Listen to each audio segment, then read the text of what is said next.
Selamat pagi. Baiklah, karena ini merupakan pertemuan awal kita masuk bab pertama, yaitu aktivitas negosiasi.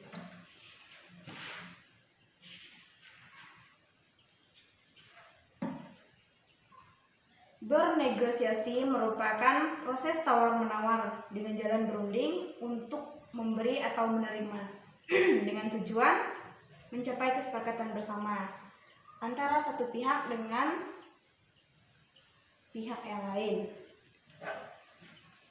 Ciri-ciri teks negosiasi. Yang pertama yaitu merupakan dialog antara dua belah pihak. Yang kedua bisa terjadi secara lisan atau tulisan. Yang ketiga yaitu bertujuan untuk menemukan kesepakatan. Keempat, bertujuan merupakan suatu bentuk komunikasi aktif.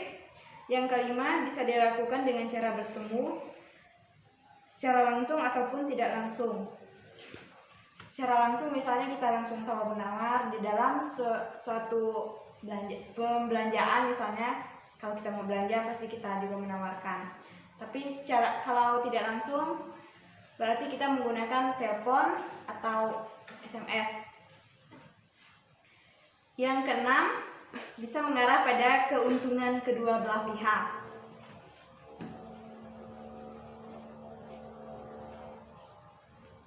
Sekarang kita masuk unsur-unsur pembangunan teks negosiasi. Yang pertama yaitu partisipan. Biasanya pihak yang menyampaikan pengajuan dan pihak yang menawar. Yang kedua, bisa terjadi secara lisan. Yang kedua yaitu adanya perbedaan kepentingan dari satu belah pihak. Yang ketiga, ada pengajuan dan penawaran. Yang keempat, ada kesepakatan sebagai hasil negosiasi. Baiklah, sekarang kita akan masuk ke dalam tujuan bernegosiasi. Tujuan negosiasi yaitu untuk mencapai kesepakatan bersama. Jika tidak ada persetujuan, berarti itu bukan merupakan negosiasi. Di sini ada contoh teks negosiasi. Merupakan, halo selamat sore, bisa bicara dengan mudah. Ini merupakan percakapan antara Nina dan Dinda. Disitu kalian bisa baca sendiri, ada contohnya. Sekarang kita masuk ke mengidentifikasi tuturan berpasaran dalam teks negosiasi. Pasangan tuturan yang dapat terjadi dari sebuah negosiasi diantaranya sebagai berikut. Yang pertama, mengucapkan salam, membahas salam. Yang kedua yaitu menawarkan, menerima atau menolak tawaran. Yang ketiga, memerintah, mematuhi, menolak pemerintah. Menolak perintah, bukan pemerintah ya, maaf. Yang keempat yaitu bertanya, menjawab atau tidak menjawab. Sekarang kita masuk ke dalam unsur kebahasaan teks negosiasi.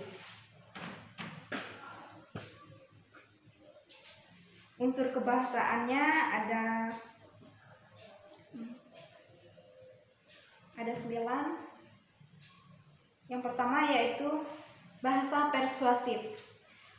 Bahasa persuasif itu merupakan bahasa yang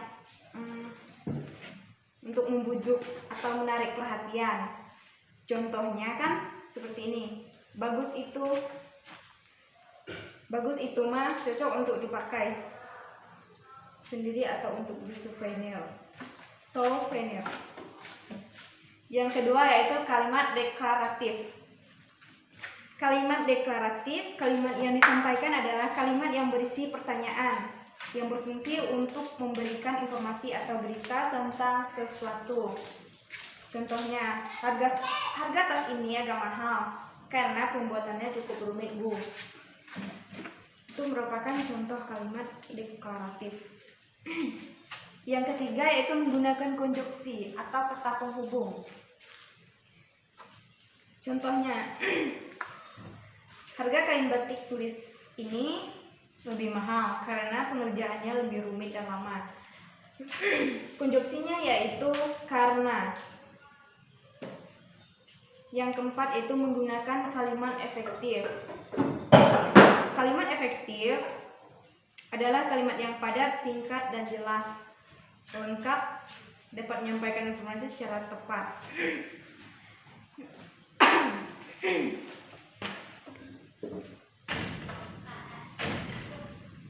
Jelas artinya mudah dipahami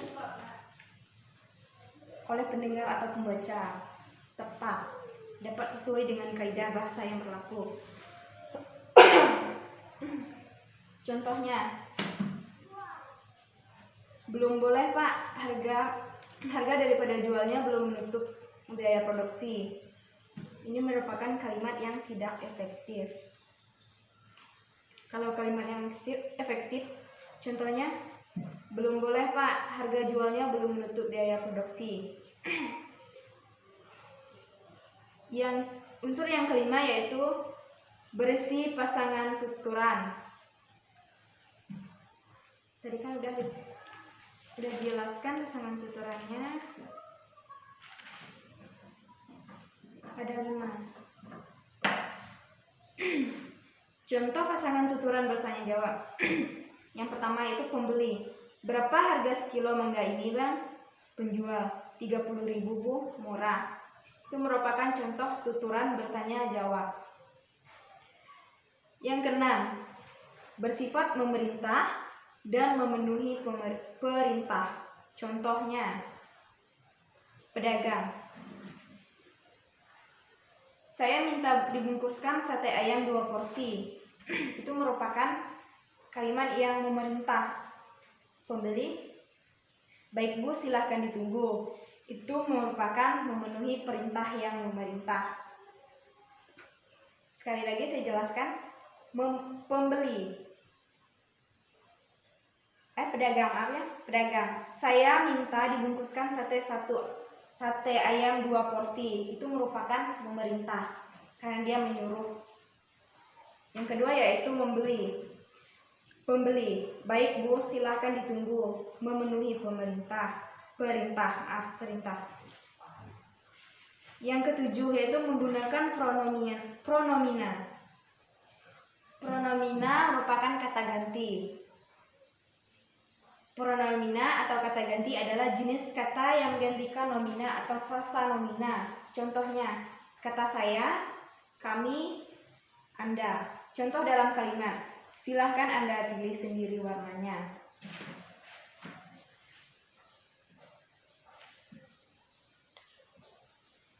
Yang kedelapan yaitu menggunakan kalimat langsung. Kalimat langsung adalah kalimat yang menirukan ucapan atau ajuran orang lain. Contohnya pembeli. Boleh kurang harganya kan Bu? Akan Bang? Itu merupakan kalimat langsung. Karena itu merupakan percakapan langsung antara dua belah pihak. Baiklah, sekarang kita masuk yang ke-8. Yang ke-9, yang terakhir. Karena waktu kita hampir habis, maka kita akan